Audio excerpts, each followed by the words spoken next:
So welcome. Today's topic is tips for buyers agents from a listing agent's perspective.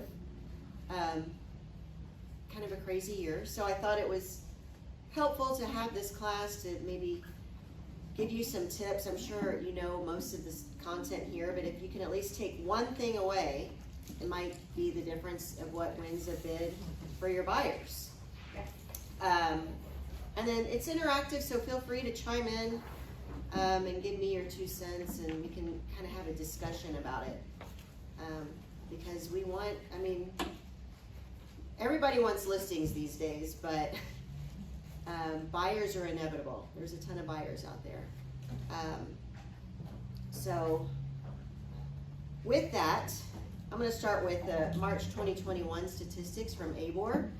April isn't published yet, so we're kind of going with March, which is still a little bit old news. I'm curious to see how April's going to differ from March, but currently the median sales price in March 2021 was $420,000, and this is for the Austin and Round Rock MSA, okay?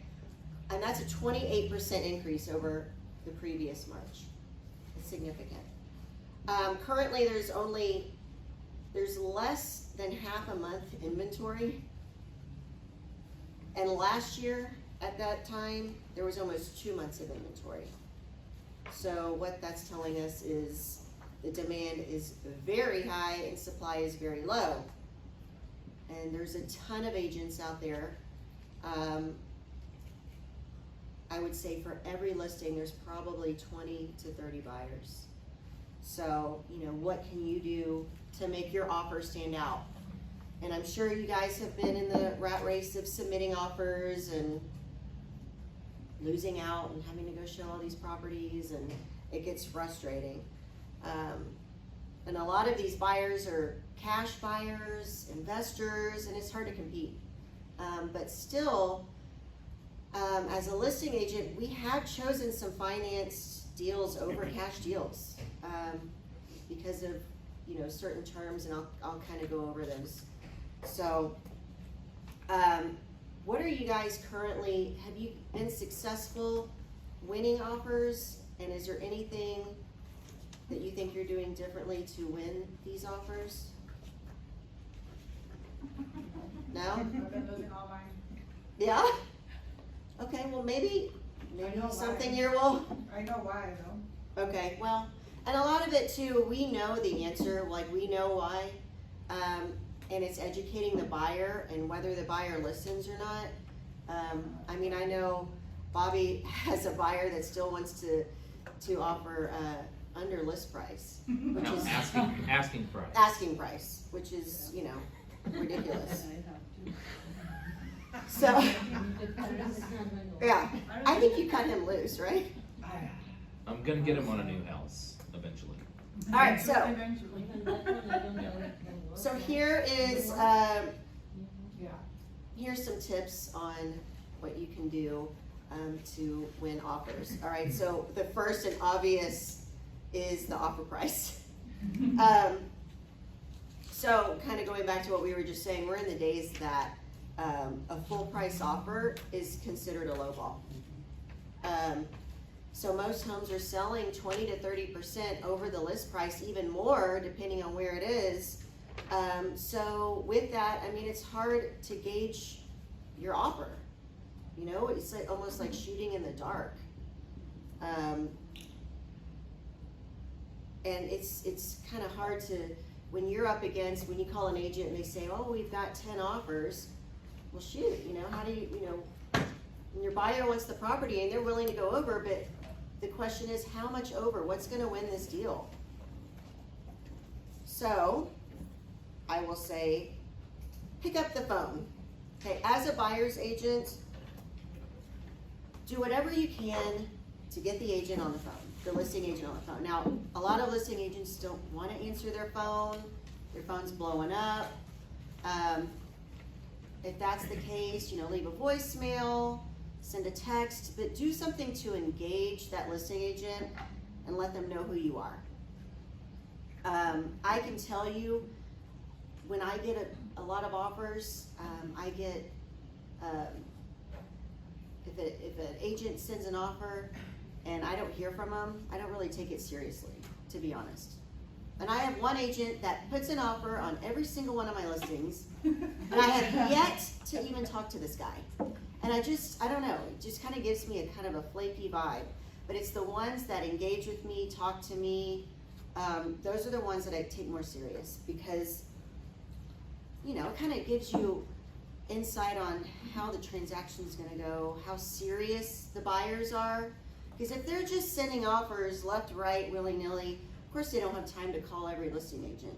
And that's kind of what I think. Well, if this guy's just sending an offer and not even talking to me about it, is it because he has so many other irons in the fire and he just doesn't have time? Okay, so I'd say this is key. And it's really helped me. Another thing, kind of going back to what I was just saying about shooting in the dark and where to come in on your asking prices, obviously you're going to ask how many offers are on the table. And then butter them up, be friendly, try to get a price range out of them. So, for instance, this has worked beautifully for me. Let's say a house is priced at $300,000. You know, how many offers do you have on the table? Well, I've got 10. Okay, well, are any of them in the 360 range? You know, kind of just play a little game with them. Okay, and they're like, yeah, I've got a few in the 360 range. What about, you know, the 370 range? You know, and kind of, so that'll at least give you a range on where you need to be. And I've even done this. If I were to submit an offer at, you know, 376, how does that look? You know? And a lot of times, especially if you kind of butter them up, you'll get that information. Okay?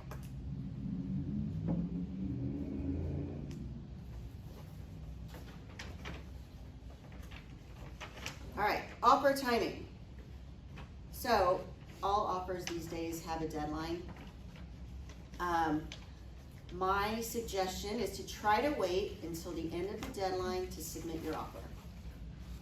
You can write it whenever you want. You can write it on a Saturday.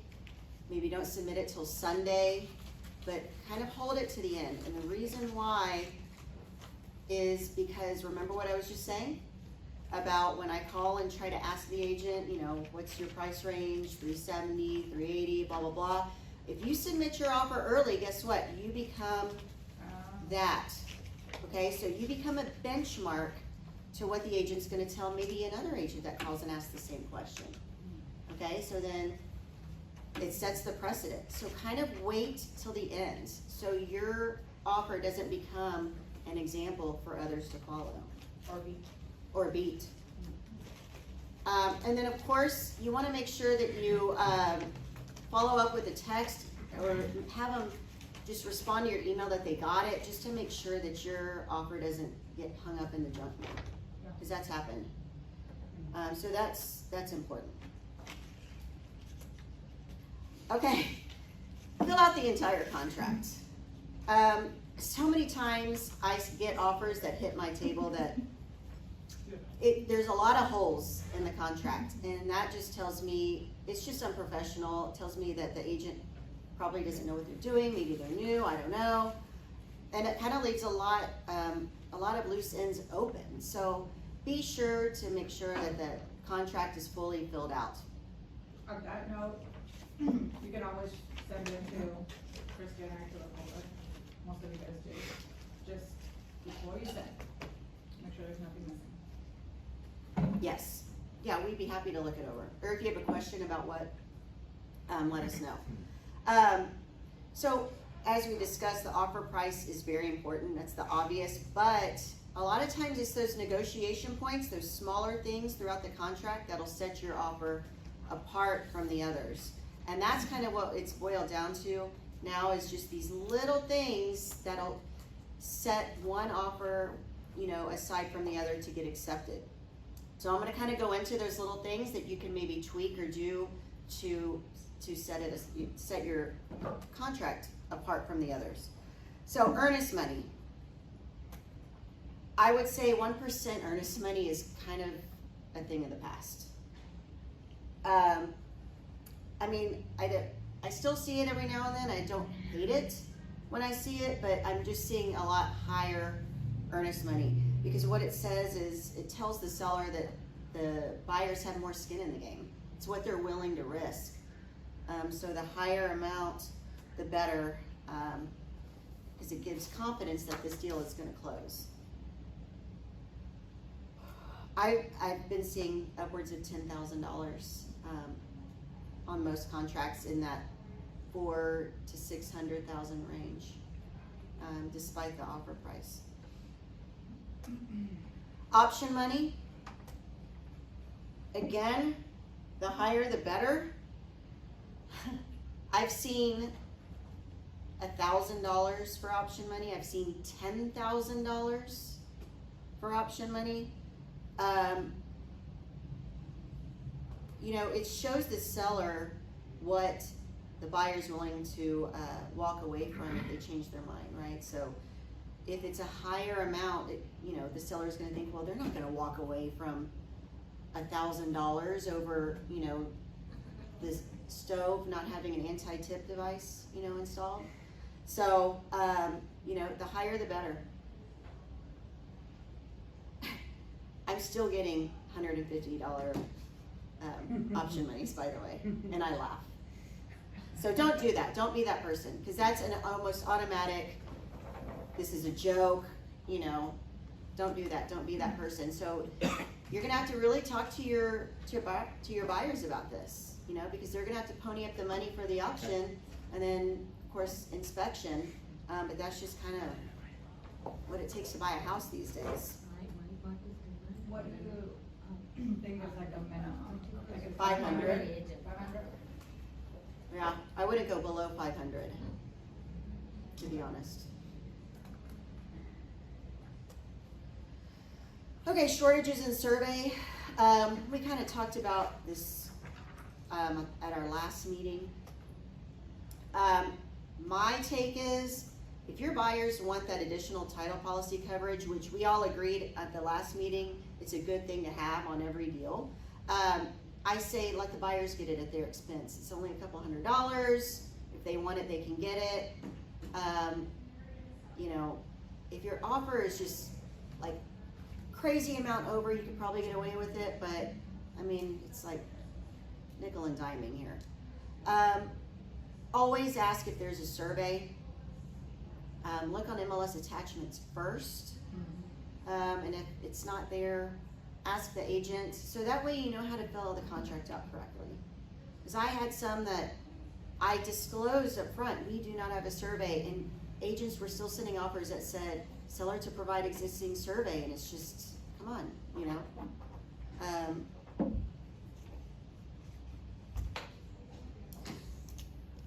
Okay, home warranty and closing. Man, these poor home warranty companies, I'm sure they're hurting, right? So I rarely see them on contracts these days. So you might want to consider omitting them. I mean, I see it on maybe, in 10 contracts, I'll maybe see it on 2. But you can still get the buyers to pay for them. Correct, so the buyer can still pay for it. The agent can, I mean, you can gift it to them as a credit if you want. I would consider omitting it though. And then the close date is the same. I would just, you know, make it reasonable. All right, financing addendum, an HOA addendum. Joey, if you want to chime in on this, you can. FHA and VA are pretty much non-existent these days. Would you agree? I mean, do you see any? So I just had a deal close a few weeks ago. It was a VA deal. The list price was $800. They offered $936.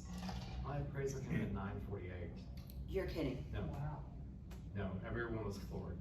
But that's what the comps were running. That's what we had. Recent sales that supported it, and that's what happened. And I mean, the client was completely prepared to bring up the difference, but they didn't have to. And I'm also seeing FH. I mean, the appraisals, they're catching up with what's going on out there. I mean, I do have some appraisals that are coming in about $20,000 short. That's not everyone. That's case by case, but the appraisals are definitely catching up. One thing that I've done that's helped with my other agents is no financing period. you know, if they're strong, we gotta, I was gonna go into that, yeah. yep, 720 plus low debt ratio, I've verified their assets. I don't need financing. Yeah. I don't need any time. And I'm also calling the listing agent.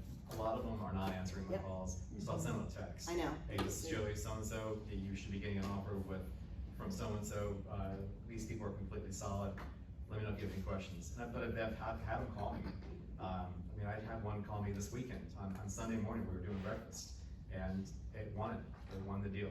See, and I call as a listing agent, I'll call the loan officer if it's financed. But I've had a lot of loan officers reach out to me, which is awesome. One thing that we don't have though is speed because of appraisals. I mean, I can do them in 30 days, but the appraisals are taking about 3 weeks. Yeah. And there's no other way to skin the And cat. are you ordering the appraisal at contract? I'm Pretty ordering much. that contract because it's gonna take them 3 weeks to get out there. So it's, during that time, you'll have plenty of time to do the inspection and make any changes or back out, if you will. But I'm seeing contracts with no option period. Yeah. You know, I am seeing the $10,000 earnest. Yeah. I am seeing at least 500 for option.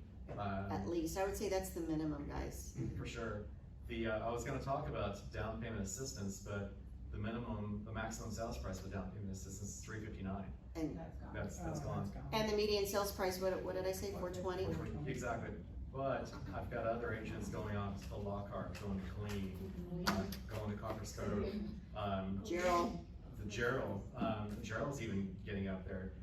This down payment assistance, I mean, they are having to go up above the list price.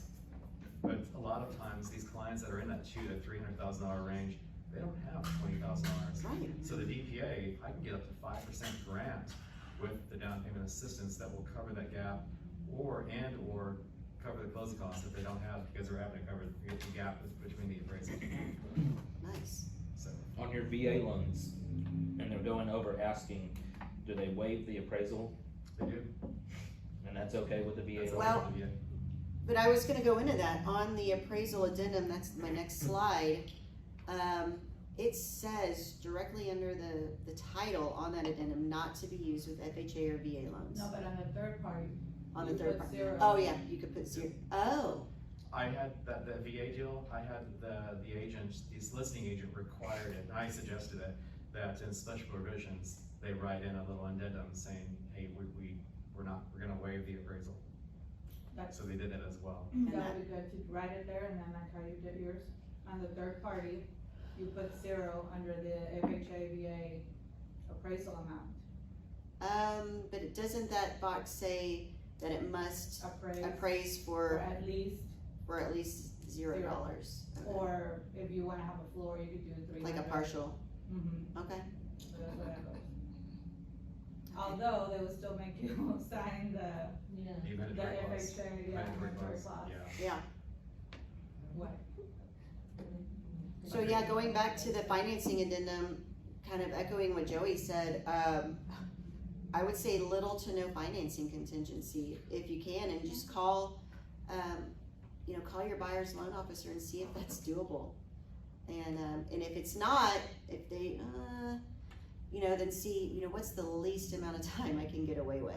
Because most of them, at this point, I kind of cringe when I see a financing contingency. I had my last deal, my last listing, we had a cash offer, and then we had a financed offer 10,000 higher than the cash.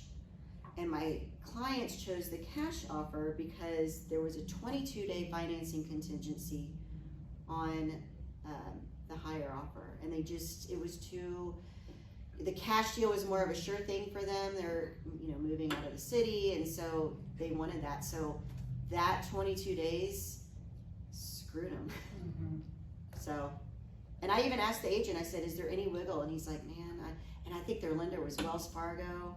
I mean, listen, if you have a client that wants to go through Wells Fargo, try to get them pre-approved through a local lender. I mean, sellers don't want that. And if you need local lenders, come here, come there, we'll help you. Yeah. We'll Right. help you. Well, Please yeah. don't, as a title company, please don't use Wells Fargo. Right. Yeah. Just please, go to Joey. Go to Joey, about it. yeah. Talk to anybody. Oh. Okay, appraisal addendum. No, I was about to say B of A is the other one I throw under there too. We did talk about the appraisal addendum. I would say it's pretty much required at this point. I still get offers that don't have, like, they don't even put one on there. And to me, that's almost automatically thrown out. So do your buyers a service and add an appraisal addendum. Whether you check the no waiver, or, partial, have it, because all agents are expecting that these days. I know, Amber had one that she did a full waiver representing the buyer, and the house appraised $20,000 under the list price. They had only offered 5 over asking. They offered 5 over asking price. Appraisal came in 20 under asking price. They wrote in a full waiver, never thinking that it was gonna appraise that low, and her people had to come out of pocket with that money. So you gotta make sure too, you're educating your clients on, what the possibilities could happen. You could always do a partial and make sure it's reasonable, but I feel like that appraisal was kind of a fluke, and the comps hadn't quite caught up. Can I? Yeah. I do wanna, but in this one, because that's a huge deal, and I don't know how many people are actually looking at the comps when you guys are submitting for your buyers. Because if you're not running comps like an appraiser, you're gonna run into this problem when you do a full appraisal waiver. Because the comps aren't there, like Joy said, they're catching up, but they're not there, and that's what happened. Like, she was looking at comps, like at what is selling, but you guys gotta keep in mind that an appraiser will go back 6 months, and there's an adjustment. Now on that, next month's training class is gonna be Olivo, who's one of our agents that's also an appraiser. Ironically, Amber Steele, he was the appraiser for it, the one that comped 20 below. So he's gonna give us a class on just the appraiser side and what they're looking at, because. And how they're keeping up in this market. Yeah, and Yeah, so we it's could do tough. the same for our clients when we're submitting, because we don't wanna put them in that situation that they haven't. Correct. And on that, with appraisals that have come in a little bit low, a lot of times I'll contact the AMC, which stands for Appraisal Management Company, and they'll tell me, hey, there are some sales that are coming up that would help this. So we've been able to do a new report to help support a higher value. In her case, there was a comp that was closing the next week that would have supported her price. Problem is, closing was before that house closed, and the seller was not willing to extend, and they were kind of stuck between a rock and a hard place. Yeah, but they would have had it. Yeah, it closed, but it was kind of rough. So just take that advice. With full waivers, the buyers need to know what could happen, so. On the lease back, if there is one, always ask if the seller needs one. A lot of times, contingencies are non-existent these days, where you sell your house and buy another one. So a lot of these sellers are selling their house and then they want a lease back, so then they can turn around and find their next house. So I'm seeing a lot of lease backs, so ask, and I'm seeing free lease backs. Free. Yes. And I've seen, so I have a listing right now, they're doing a 3-month free lease back. And I told them up front to expect that. I told my sellers up front to expect a free lease back. Obviously still write in a deposit and a holdover amount, and what the holdover amount is, if they stay longer than the end date on the lease back, that they get charged a per diem, put something in there. But I am seeing free lease backs. All right, pre-approval letter and proof of funds.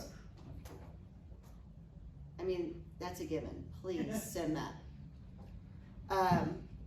Otherwise, again, your offer's not being taken very seriously if you can't send proof of funds or a pre-approval letter. This is also important. If your clients wrote in any sort of an appraisal waiver, what's been helping me and what I've been seeing is to show proof of liquid funds that shows that they have that amount to bridge the gap.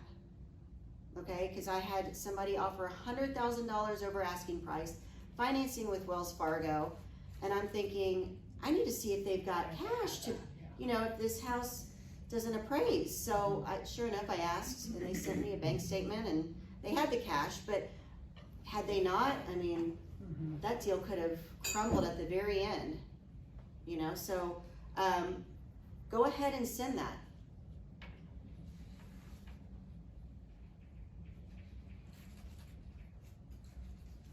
And then you need to tell the agent why you're sending that, because a lot of agents don't know. Say, look, here's a bank statement that shows they've got the cash to bridge the gap in the event of appraisal shortfall. All right, offer submission tips. This is easy, guys, but send it in as few attachments as possible and all in one email. I had an agent literally send me 5 emails. Okay. And at that point, I'm like, this is a joke, get out, you know. Proof of funds was in one email, like, oops, I forgot to get your stuff together and just put it all in one email.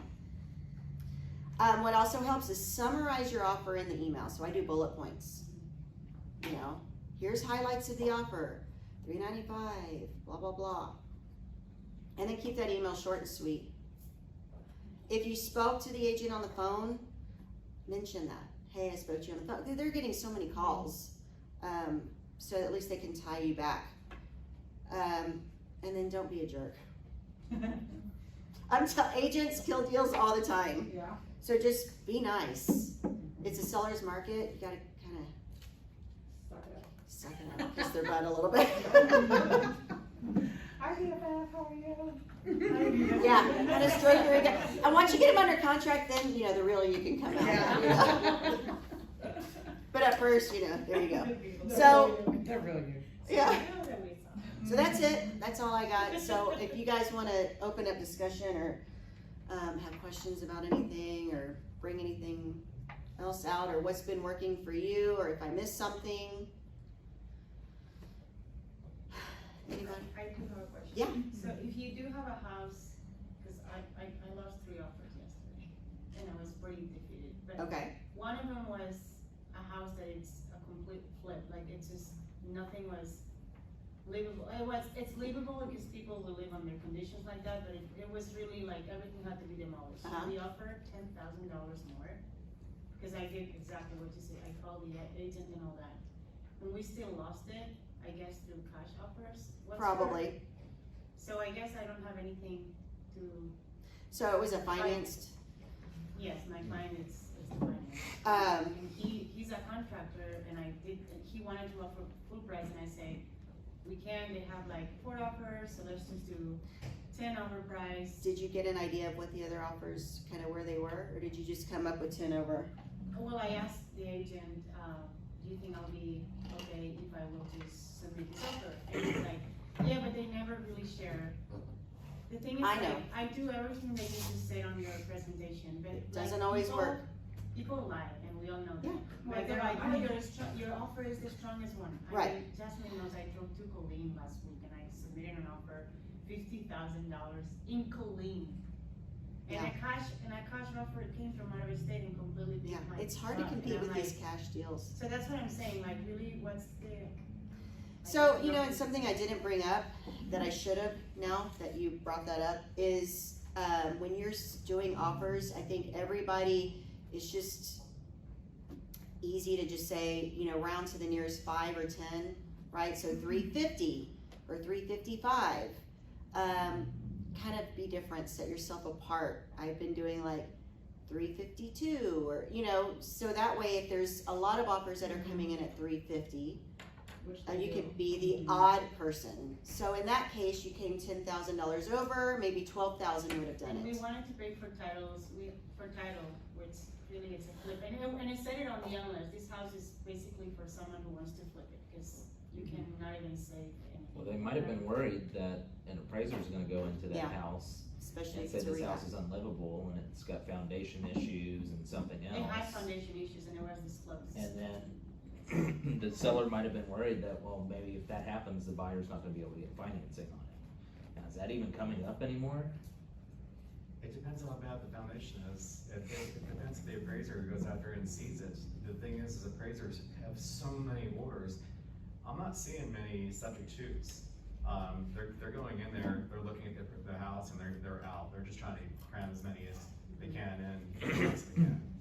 The foundation wasn't really the biggest, I mean, everything in the house looked awful. Yeah. I Foundation will think, be my worst, my I last think that's worry. why when it's those big fixer-uppers.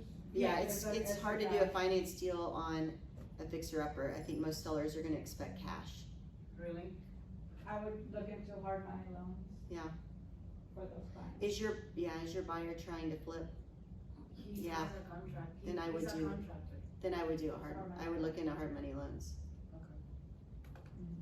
Okay.